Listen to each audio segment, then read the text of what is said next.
Welcome back. Let's take you through the dailies. Now we've got Sylvester Ebodaghe, who is the publisher of National Daily Newspapers. Thank you for coming on this morning. Always a pleasure. Thank you for having me. Let's start with this day. We made reference to this in the opening. Trouble ahead, as FG says, Buhari yet to decide on minimum wage.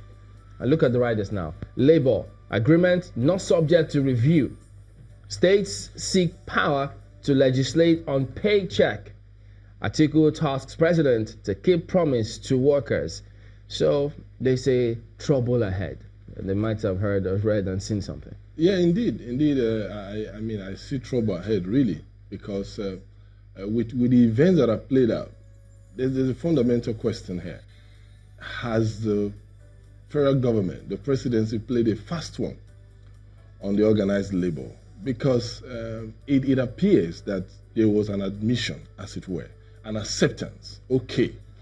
And on that basis, on the part of the tripartite committee or the presidency? Because the government was represented. Yeah. They were represented.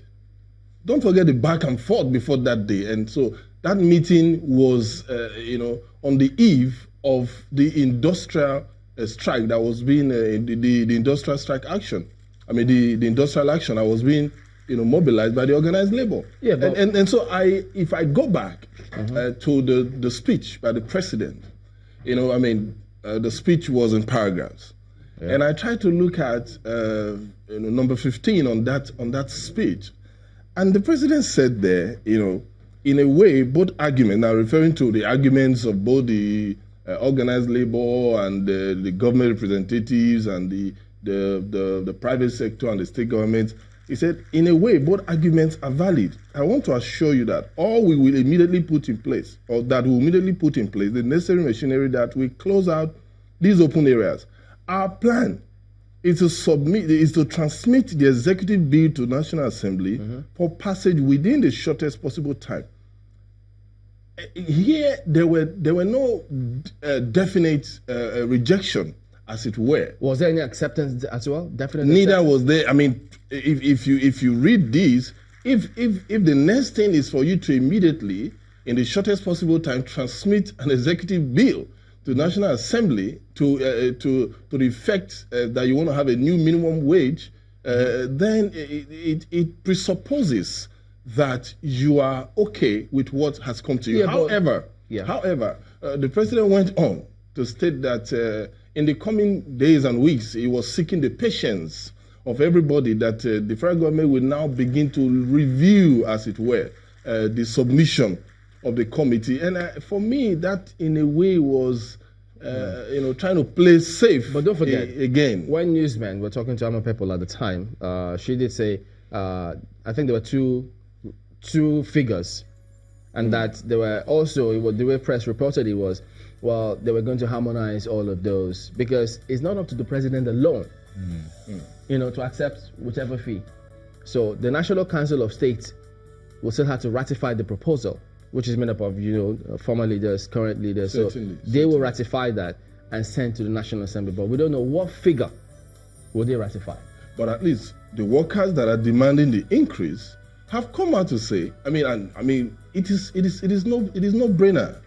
Chamberlain, we were following the deliberations, we were following the back and forth, and we know that what was on the table was 30,000. Okay, well, we'll keep tabs on that. And on the basis of that assurance, I think the organized labor issued a statement calling off the industrial action. Yeah. So whether a fast one has been played on them, I don't know. Labour said it's 30,000 naira or nothing. Or nothing. But who knows? We'll see. We'll keep tabs on that and see what happens.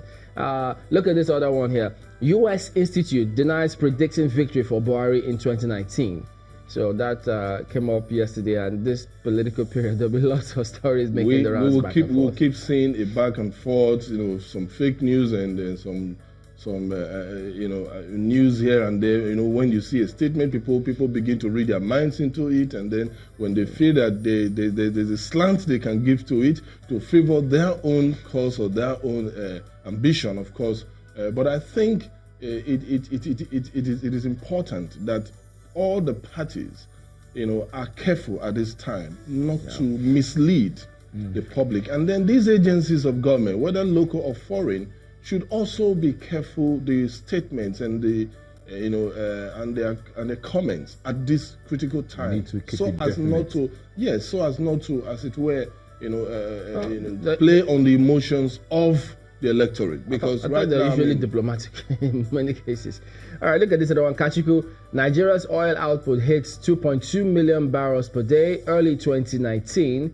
The writer says crude oil rebounds to $73 over Russia-Saudi output cut talks. But we can move on from that one and look at the next one. CBN warns on emerging threats in banking system. I mean, one would like to see, what do they mean by emerging threats in banking system?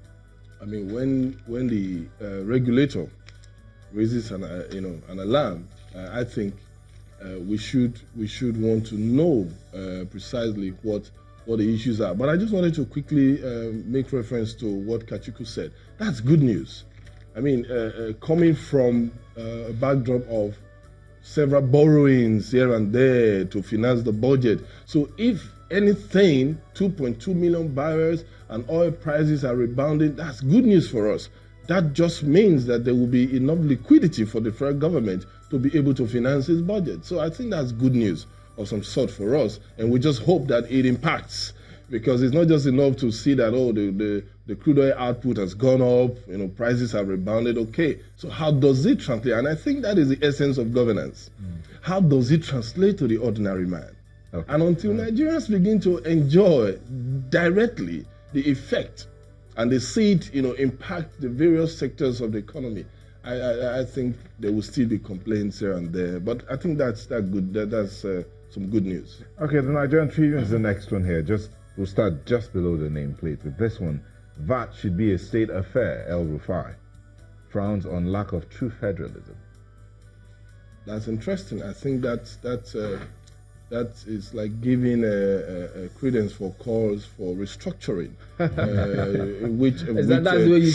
true federalism actually is part of the restructuring people are calling for. If this is coming from a leading APC governor and chieftain, I think that is some good news. But how successfully he will be able to prosecute this remains to be seen, because that is one area, one major income earner for the federal government. So to engage at that level, well, we would love to see more of the states participating and being allowed to take their own destinies in their hands, and not federal government takes all the monies and then start redistributing again. It just doesn't make sense.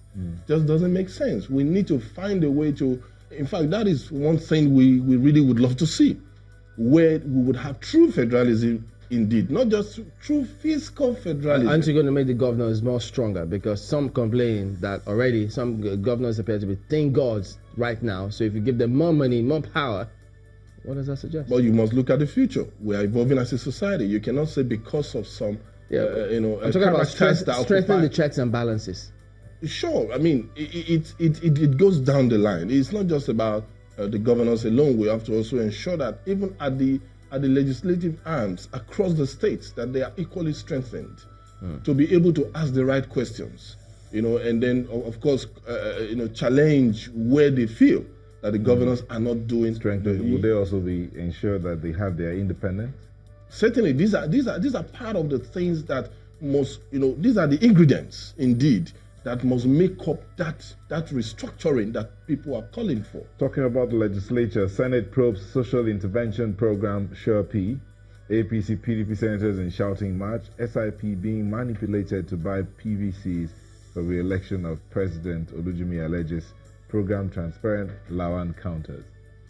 We expected this. Many have raised questions, of course, and these are questions that are genuine.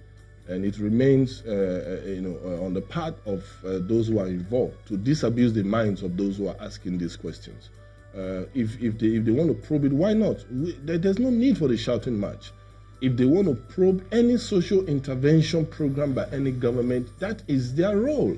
They are under obligation to do it. They are legally empowered to do it statutorily, so they should go ahead and do it. All we want is that these probes should be transparent. And there should not be any calculated attempt to hamper the wheels of progress of any system, whether past or present.